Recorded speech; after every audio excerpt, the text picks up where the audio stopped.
Perkenalkan, nama saya Dalinita. Di sini saya akan menjelaskan materi tentang sistem politik dan kepartaian. Yang pertama adalah sistem politik dan kepartaian. Menurut Undang-Undang 1945, Perintah Republik Indonesia menganut sistem demokrasi liberal. Dalam demokrasi liberal berlaku sistem kabinet parlementer. Artinya, pemerintah dipegang oleh Perdana Menteri dan menteri-menterinya bertanggung jawab pada parlemen atau DPR. Dengan berlakunya kabinet parlementer, Perintah Republik Indonesia tidak stabil. Hal ini disebabkan antara lain: 1. Partai politik mementingkan kepentingan golongan masing-masing sehingga kabinet jatuh bangun. Yang kedua, partai politik tidak mencerminkan dukungan rakyat pemilih. Yang ketiga, partai politik yang berkuasa tidak dapat melaksanakan programnya sebab masa kerja kabinet.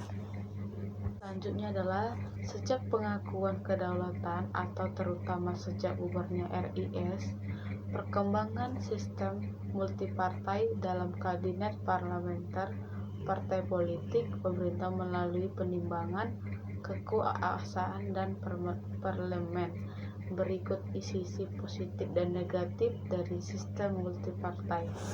A. Sisi positif dari sistem multipartai adalah sebagai berikut. 1.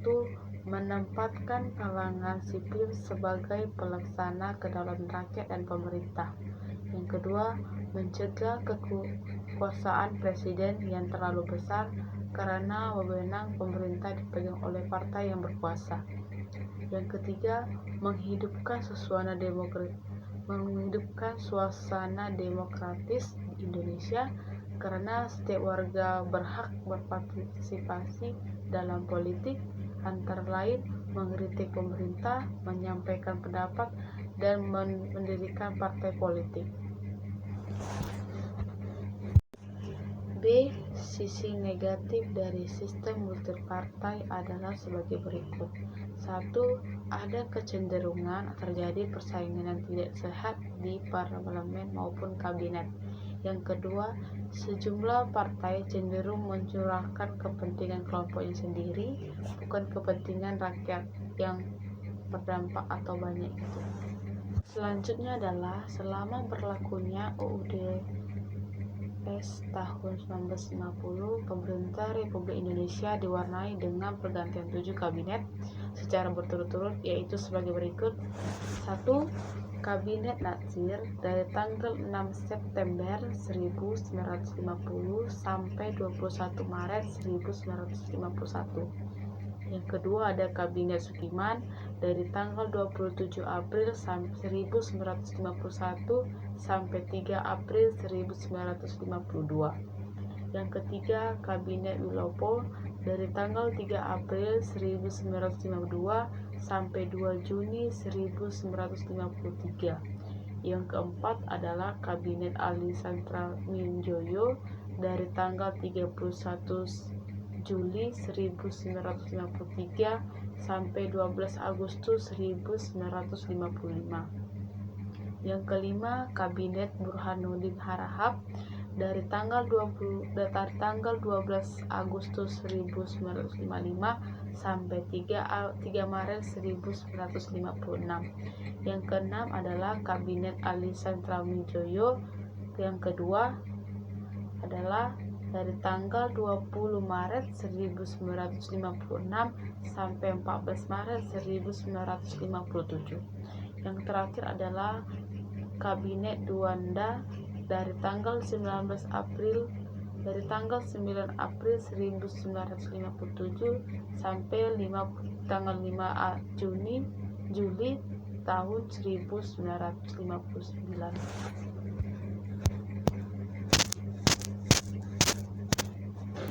Selanjutnya adalah sistem kepartaian.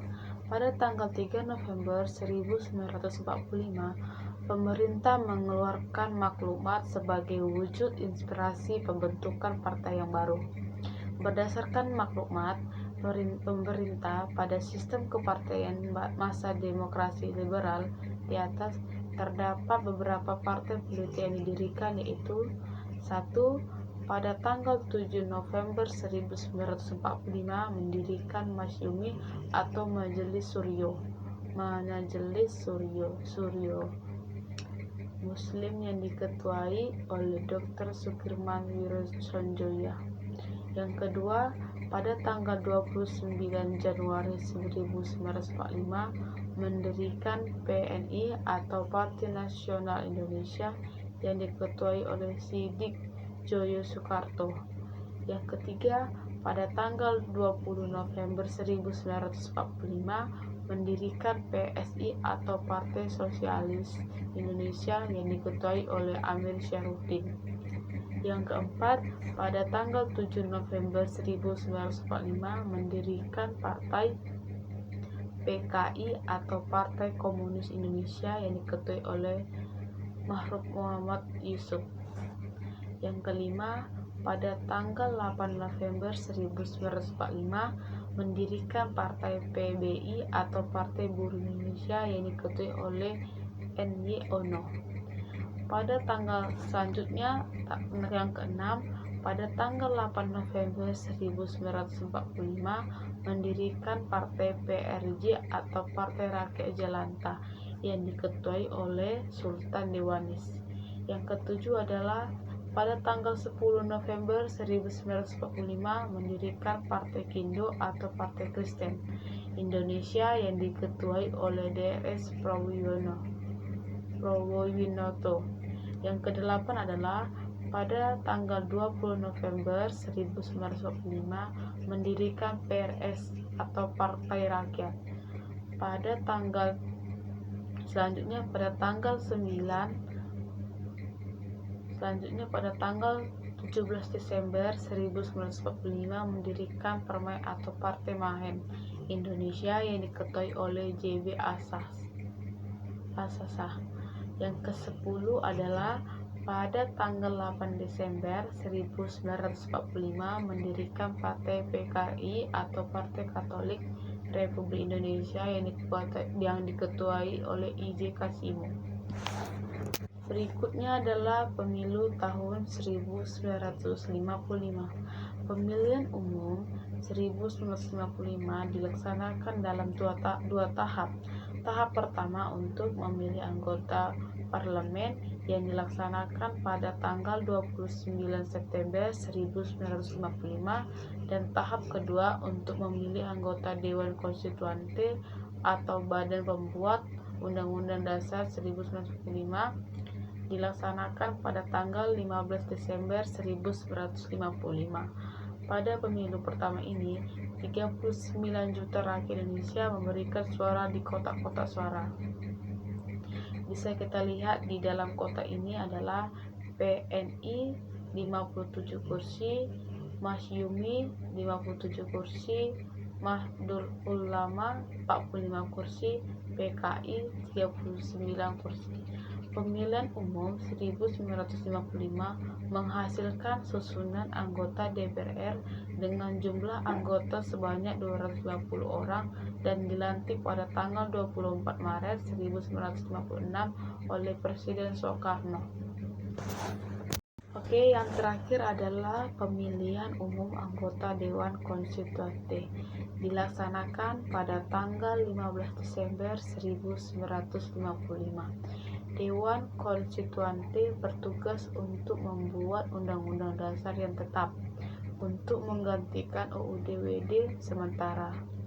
Pada tahun 1950, hal ini sesuai dengan ketetapan yang tercantum pada pasal 134 UUD. Sementara pada tahun 1950 yang berbunyi Konstituante sidang pembuat undang-undang dasar bersama-sama pemerintah selekas-lekasnya menetapkan Undang-Undang Dasar Republik Indonesia yang akan menggantikan Undang-Undang Dasar sementara ini. Berdasarkan hasil pemilihan pada tanggal 15 Desember 1955 dan diumumkan pada tanggal 16 Juli tahun 1996, perolehan suara partai-partai yang mengikuti pemilihan anggota Dewan Konstituante urutannya tidak jauh berbeda dengan pemilihan anggota legislatif 4 besar partainya. Bisa kita lihat di bawah ini ada sebuah tabel. PNI 119 kursi, Masyumi 112 kursi, Nahdlatul Ulama 91 kursi, dan terakhir adalah PKI 80 kursi. Oke, sekian inilah yang saya dapatkan jelaskan dari hasil sistem politik dan kepartaian. Bila ada kata yang salah mohon dimaafkan. Terima kasih.